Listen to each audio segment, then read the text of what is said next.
Hi friends, welcome to my channel. నేను మీ అర్జున్ కుమార్. నా channel movie world. So latest update మీకోసం ఒకటి తీసుకొచ్చేసాను. ఇటీవల నా షార్ట్ వీడియోస్లో మీ అందరికీ చెప్పడం జరిగింది, విజయ్ దాదాపు 2 సినిమాలకి 300 కోట్ల రూపాయలు అడుగుతున్నాడు అని. ఎందుకు, ఏంటి, మరి అంత డబ్బు ఎందుకు డిమాండ్ చేస్తున్నాడు అనేది పూర్తిగా ఈ వీడియోలో తెలుసుకుందాం. అసలు విషయం ఏంటంటే 2029 2028 చూసుకునేసరికి తమిళనాడులో ఎలక్షన్స్ రాబోతున్నాయి. అయితే అక్కడ సొంతగా పార్టీ పెట్టి అక్కడ ఆయన సార్వత్రిక ఎన్నికల్లో పూర్తిగా ఒక రాజకీయ నాయకుడిగానే ఉండాలి అని భావించి ఇక సినిమాలకు స్వస్తి చెప్పాలని భావిస్తున్నట్టు తెలుస్తుంది. అయితే ఇది తమిళనాడు నుంచి మాత్రమే కాదు, మొత్తం పూర్తిగా ఎలా సంబంధించిన విజయ్ అభిమానుల దగ్గర నుంచి నేను సేకరించినటువంటి అప్డేట్ ద్వారా ఈ వీడియో చేయటం జరిగింది. అయితే ఎక్కువగా పవన్ కళ్యాణ్ సినిమాలని రీమేక్ చేస్తూ సూపర్ హిట్లు అందుకున్నటువంటి విజయ్ ఇక్కడ బంగారం లాంటి సినిమా కానీ, లేకపోతే ఖుషి లాంటి సినిమా కానీ, బద్రీ లాంటి సినిమా కానీ, జల్సా లాంటి సినిమాలను కానీ అక్కడ అంటే తమిళ్లో రీమేక్ చేసి ఇండస్ట్రీ హిట్లు కొట్టాడు. అంతేకాదు మన మహేష్ బాబు గారు నటించినటువంటి పోకిరి సినిమాను కూడా అక్కడ అద్భుతమైనటువంటి ఓపెనింగ్స్ రాబట్టాడు. కానీ మక్కీ తీశారు, అక్కడ ఏం చేంజ్ ఉండదు, డ్రెస్సులు కూడా చేంజ్ ఉండవు యాక్చువల్గా పోకిరిని మనం చూసుకున్నట్టయితే.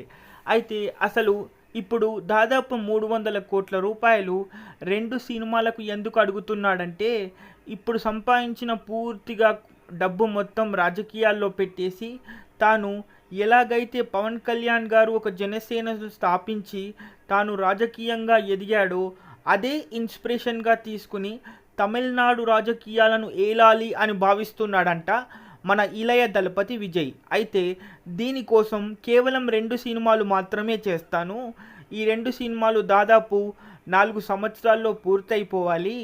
అయితే దీనికోసం దాదాపు 300 కోట్ల రూపాయలని ఏ ప్రొడ్యూసర్ ఇచ్చినా కథ ఎలాగున్నా నేను ఇక సినిమాలకు పూర్తిగా విరామం ప్రకటించేస్తున్నాను, నేను పూర్తిగా ఒక రాజకీయ నాయకుడిగా అరంగేట్రం చేస్తున్నాను, తమిళనాడు రాజకీయాల్లోకి కొత్త పార్టీ పెట్టి వెళ్తున్నాను, కాబట్టి రాబోయే ఈ 2 చిత్రాలు నాకు ఒక గుర్తింపుగా కాకుండా అభిమానులకు కూడా చిరస్మరణీయంగా ఉండిపోవాలి. ఎందుకంటే ఈ 2 సినిమాలను అంత ప్రతిష్టాత్మకంగా తెరకెక్కించాలి అని భావిస్తున్నాడంట. అయితే ఈవీవి దానయ్య అండ్ దిల్ రాజు ఈ ప్రొసీజర్కి ఒప్పుకొని దాదాపు 300 కోట్ల రూపాయలు విజయ్కి ఇవ్వాలని భావించినట్టు తెలుస్తుంది.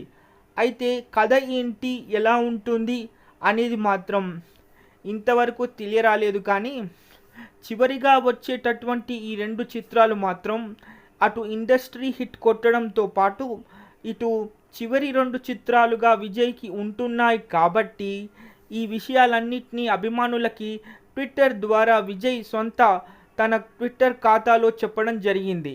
అయితే సార్వత్రిక ఎన్నికలు రావటానికి ఇంకా 4.5 సంవత్సరాలు ఉండడం వల్ల పార్టీని బలోపేతం చేసుకోవాలన్నా, పార్టీని జనాల్లోకి తీసుకోవాలన్నా కేవలం ఈ 2 సినిమాలను పూర్తి చేసి పూర్తిగా ఒక రాజకీయ నాయకుడిగానే ఉండిపోవాలి అని భావిస్తున్నాడంట. ఒక హీరోయిన్ మాత్రం ఒక చిత్రానికి సమంతగా అనుకుంటున్నారు. అయితే సమంత విషయానికి వస్తే ఇప్పటి వరకే పోలీసోడు చిత్రంలో మన విజయ్తో నటించిన సంగతి మనందరికీ తెలుసు. అయితే సమంత కూడా తమిళ్లో అద్భుతమైన ఫ్యాన్ ఫాలోయింగ్ కలిగినటువంటి హీరోయిన్గా మనందరికీ తెలుసు. అంతేకాదు ఏ హీరోతో నటించినా సమంతకి తమిళనాడులో తనకంటూ ఒక అద్భుతమైన ఫ్యాన్ బేస్ ఉంది అన్న సంగతి తెలుసు. అందుకే సమంతని ఒక చిత్రానికి ఎన్నిక చేసుకున్నట్టు తెలుస్తుంది. అయితే ఇంకొక చిత్రానికి రష్మిక మందనను తీసుకున్నట్టు తెలుస్తుంది. వారసుడు సినిమాలో ఇప్పటికే తాను నటించడం వల్ల ఇప్పటికీ అది ఒక 2వ కాంబినేషన్ అవుతుంది. ఇటు సమంతకైనా కానీ లేకపోతే రష్మికకైనా కానీ విజయ్ 2వ చిత్రం అవుతుంది. కాబట్టి వారసుడు తమిళనాడులో హిట్ అయింది, తెలుగులో కూడా మంచి వసూళ్ళనే దిల్ రాజు గారు రాబట్టారు. సో ఈ విషయాలన్నిటినీ ఆలోచించి విజయ్ ఒక చిత్రానికి సమంతని, ఇంకొక చిత్రానికి రష్మికని తీసుకున్నట్టు తెలుస్తుంది. అయితే దాదాపు సమంత మాత్రం దీనికోసం 2.5 కోట్లు డిమాండ్ చేస్తున్నట్టు, అండ్ మన రష్మిక మాత్రం 5 కోట్ల రూపాయలు డిమాండ్ చేస్తున్నట్టు తెలుస్తుంది. ఎందుకంటే ఇక్కడ బాలీవుడ్లో మనకు ఇక్కడ చక్రం తిప్పుతున్నటువంటి ఇద్దరు హీరోయిన్లు వెబ్ సిరీస్లతో తను ఫుల్ బిజీగా ఉండడంతో, ఇక్కడ రష్మిక యానిమల్ 2తో ఫుల్ బిజీగా ఉండడం, హిందీలో వెబ్ సిరీస్లు చేయటానికి సమంత చాలా సుముఖంగా ఉండడం, అండ్ యానిమల్ 1, యానిమల్ 2 లాంటి చిత్రాలతో తనకంటూ ఒక స్థాయిని తెచ్చుకున్నటువంటి సమంత తను పూర్తిగా ఆరోగ్యంగా కోలుకోవడంతో తిరిగి మళ్ళీ సినిమాల్లో నటించటానికి అందరి ప్రొడ్యూసర్లకి ఆఫర్ ఇవ్వడంతో ఈ ప్రాజెక్ట్ సమంత చేతికి వచ్చినట్టు తెలుస్తుంది.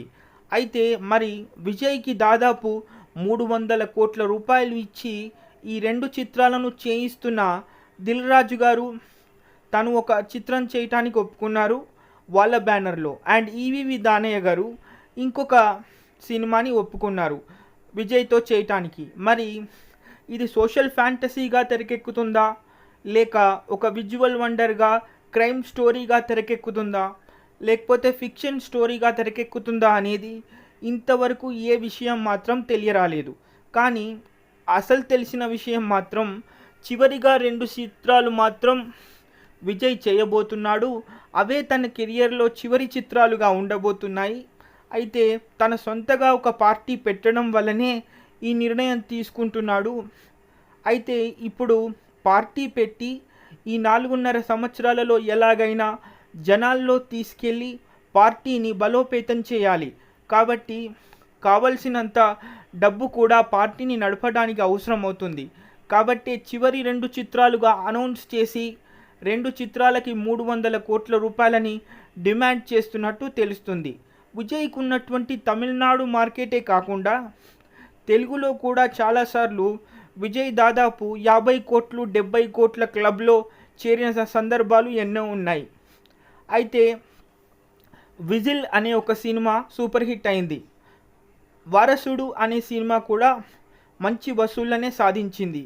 అంతేకాదు జిల్లా అనే ఒక సినిమా, అందులో మోహన్ లాల్ గారు నటించారు, మనందరికీ తెలుసు. ఆ జిల్లా అనే సినిమా కూడా మంచి విజయం సాధించింది. ఇలా డబ్బింగ్తో కూడా విజయ్కి మంచి మార్కెట్ ఉండడంతో ప్రొడ్యూసర్లు కూడా 300 కోట్ల రూపాయలు కూడా విజయ్కి ఇవ్వటానికి పెద్ద కష్టమేం కాదు అని భావిస్తున్నట్టు తెలుస్తుంది. సో ఇప్పుడు మనం చూడాలి ప్రస్తుతానికి మరి పవన్ కళ్యాణ్ గారు అంటే 10 సంవత్సరాల తర్వాత సక్సెస్ అయ్యారు పార్టీ పెట్టి జనసేన. మరి సినిమాల విషయంగా చూస్తే ఎప్పుడు చూసినా పవన్ కళ్యాణ్ గారి రీమేక్లను చేసేటటువంటి విజయ్ ఇప్పుడు పార్టీ పరంగా కూడా చూసుకుని తనకు పవన్ కళ్యాణ్ గారు మార్గదర్శనంలోనే తను సొంతగా పార్టీ పెట్టాలని భావిస్తున్నట్టు, రాజకీయాల్లో పూర్తిగా బిజీ అవ్వాలని భావిస్తున్నట్టు తెలుస్తుంది. మరి పవన్ కళ్యాణ్ గారు నాకు ఫేవరెట్ అని భావిస్తున్నప్పుడు మరి పవన్ కళ్యాణ్ గారి దారిలోనే విజయ్ వెళ్తే మరి 2028, 2029 ఎన్నికల్లో తమిళనాడులో తన ప్రభావం ఎలా చూపించగలుగుతాడు అనేది కేవలం కాలమే నిర్ణయించాలి.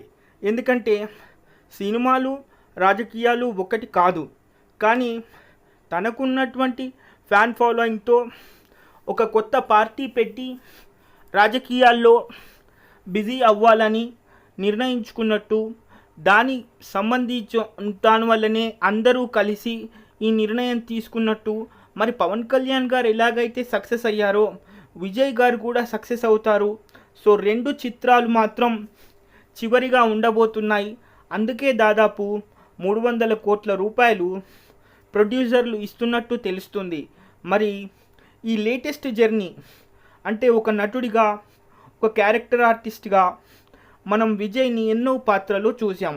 కానీ పూర్తిగా తమిళనాడు ఎలక్షన్స్ని ఏలాలి, సో ఎన్నికల బరిలోకి సొంతగా దిగాలి అని భావిస్తున్న విజయ్ ఎలాంటి ప్రభంజనాన్ని సృష్టిస్తాడో అది రానున్న కాలమే చెప్తుంది.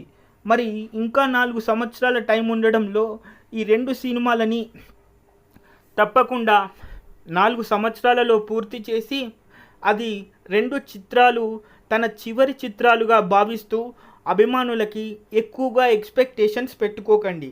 ఎందుకంటే నేను రాజకీయాల్లోకి రావాలనుకుంటున్నాను. దానివల్ల చివరిగా 2 చిత్రాలు ఉండబోతున్నాయి. అవి మంచి కమర్షియల్ సక్సెస్ అవ్వాలని భావిస్తున్నాను. మీ అందరి ఆశీస్సులు నాకుంటాయని, నా పార్టీని కూడా ముందరికి నడుపుతారని భావిస్తున్నాను అని తన ట్విట్టర్ ఖాతాలో చెప్పడం జరిగింది.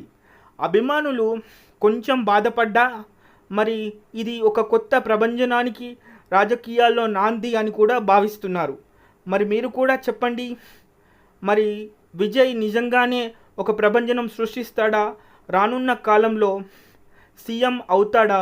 మరి ఇప్పుడున్నటువంటి పరిస్థితుల్లో తమిళనాడు రాజకీయాలని శాసిస్తాడా? బాయ్.